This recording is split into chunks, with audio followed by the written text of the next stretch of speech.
It's your good buddy Rue. I'm here to catch you up on my quest to read all of my unread trades. I know it's been over a month since I last spoke to you, but you'd be amazed at how much time a 2-year-old can take up. What I'm trying to say, and blame my son for, is that I haven't been reading many trades in the past month. So this is going to be a short review. You're welcome. So I got a couple trades. I think, yeah, only 3 trades. I'm also going to toss in a couple single issues in that I think need to be talked about. So let's just get started. The Massive, Volume 1, Black Pacific. I've said it before, and I will say it again. If you get Brian Wood to write it, I'll buy it. And so far, this rule has yet to disappoint. The Massive, because this is a new book, this is Volume 1. It's also Dark Horse, so I kind of assume that not everybody's reading it. In short, and I'm going to probably not sell it very well, it basically is a story of Earth after the end of civilization. A crash, the crash, which is what they call it, so I'm going to use the annoying quotation marks, the crash, which is what it's called in the book. We don't know the origins of it yet, but it destroyed the environment, it destroyed the economy, it destroyed everything that made our world the way we know it. And the major question that the Massive asks the reader is, what happens to our convictions after the end of the world? When we believe in something so strongly, that's really easy to do, especially when we live here in the first world. But what happens when everything goes away? Do we still really believe what makes us feel good about ourselves? The main focus of the book is on an environmental group called the Ninth Wave, who really is all up in there when it comes to protesting environmental issues, but focuses on a nonviolent solution. And what role does nonviolence have in a world of pirates and anarchy? In at the end of civilization, at the end of the world, when humanity might actually be on the brink, should anybody be looking out for sea life? Should anybody be focusing on the oceans? What really matters to us as a people when everything's taken away? Behind the scenes, the overall quest of this book is to find the ninth wave's, that's hard to say, missing ship, the Massive. I write a script sometimes for this, and let's just say that I didn't put a P at the end of ship. I put a different letter. And it really is, like, it tells a compelling story, much like DMZ did. But again, this is Brian Wood, so underneath it all is a really nice message of what are we really when we're put to the test. This is only 6 issues. It doesn't look very thick, but it is a long, in-depth read. It's not a hard read, but this is not a superhero comic where you can breeze through it in an hour or 20 minutes. Take your time, read it, reread it, and really immerse yourself in this comic. It is a damn fine book. Brian Wood has yet to disappoint me. You just need to give yourself enough time to read it and really appreciate it. I'm fairly certain this was pretty cheap. For Volume 1, I think Dark Horse is following what Vertigo was doing for a while and making Volume 1s pretty, like $9.99 or something, pretty inexpensive. And apparently I'm a big old blind fool right now because I don't see the price on the back.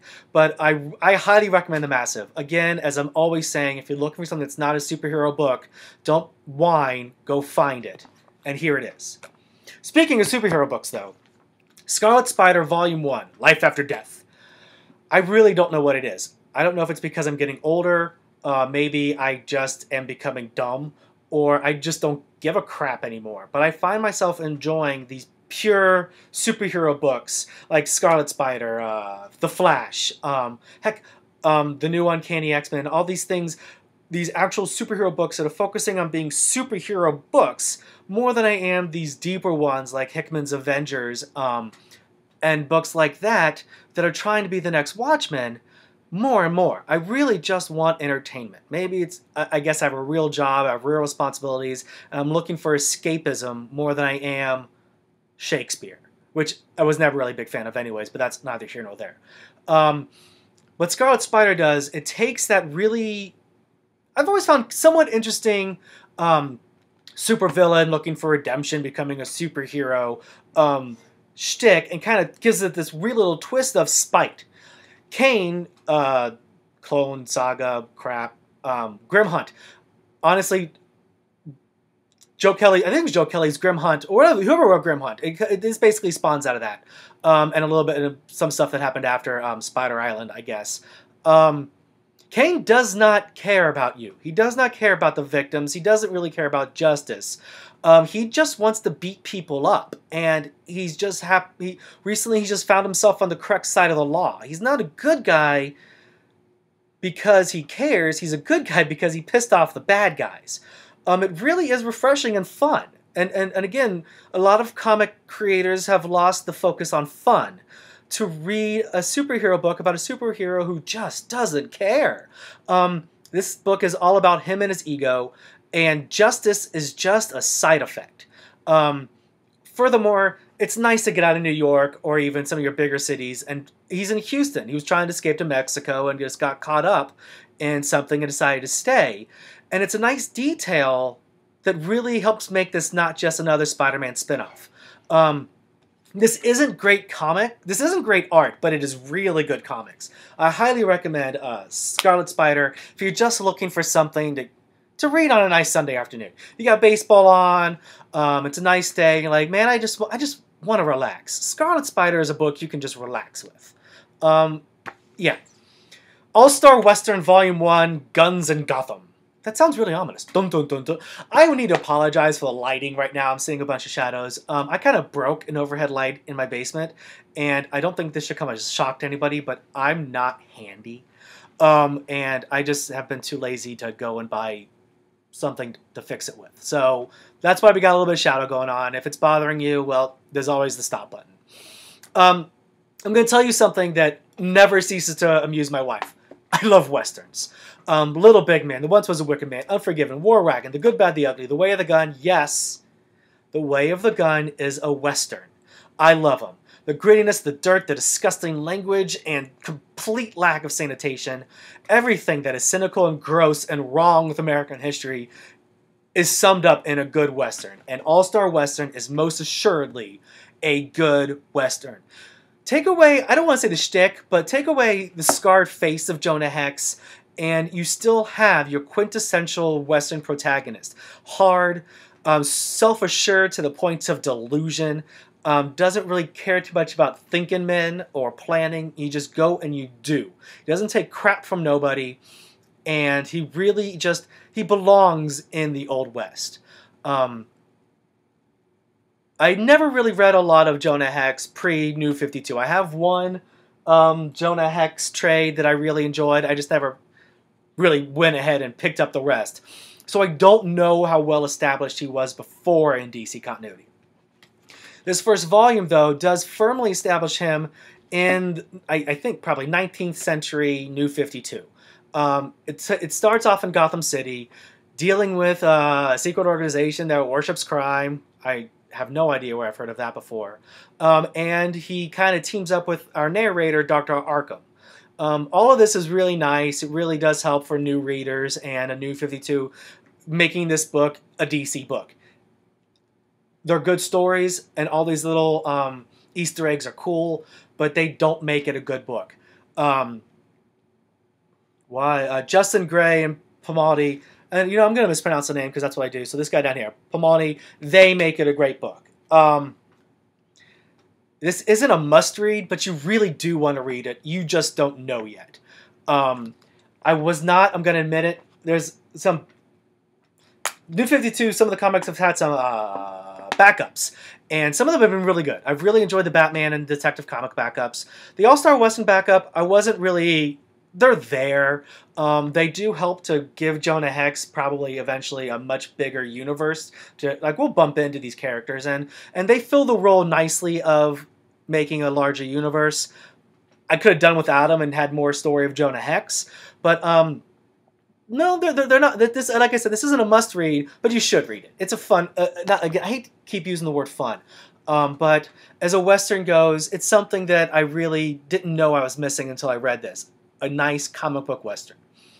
That's it for the trades, but there are a couple of memorable single issues I feel that we need to focus on, and when I say memorable, I do not mean good. Indestructible Hulk number 6 and Thanos Rising number 1. I am going to combine these two into one area, one section of the review for one reason. They have what could have been a good story ruined by horrific art.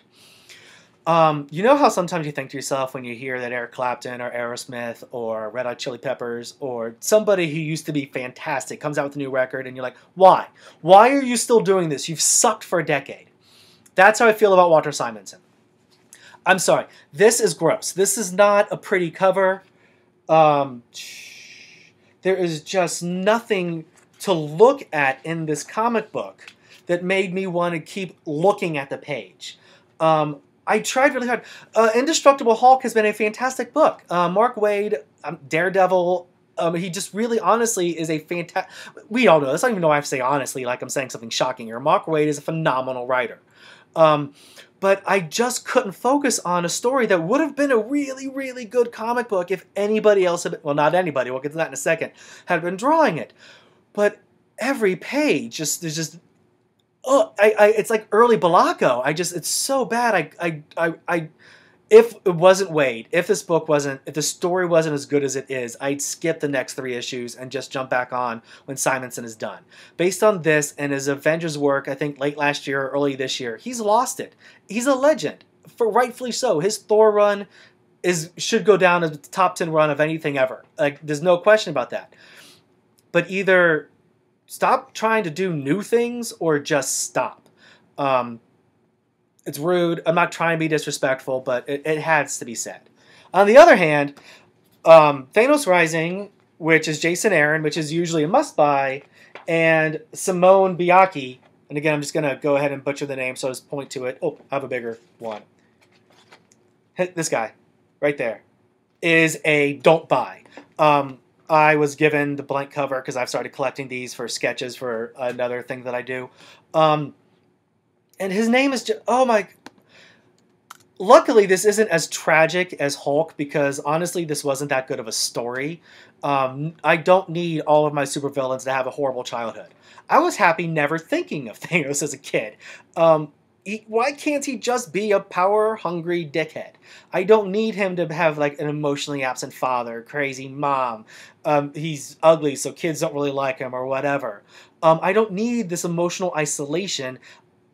Like Michael Myers, and that was the problem with Rob Zombie's movies, I don't need an origin. They're just who they are. It's the beauty of the Joker. He's just who he is. Leave him be. But then you have Bianchi, who took... Bianchi, whatever. I'm saying his name wrong, and I know it.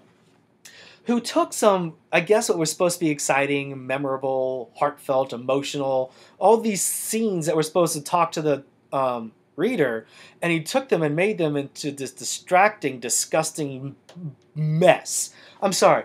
What are the... This right here. No. Her face. It's like a steamroller ran over. There's no depth. This is not an emotional scene between a son and his mother in an insane asylum. It is just this eye-bleeding... I'm not buying Thanos Rising #2, is what I'm trying to say. And quickly... Constantine #1. Seriously, for this, we lost Hellblazer? No. What? No.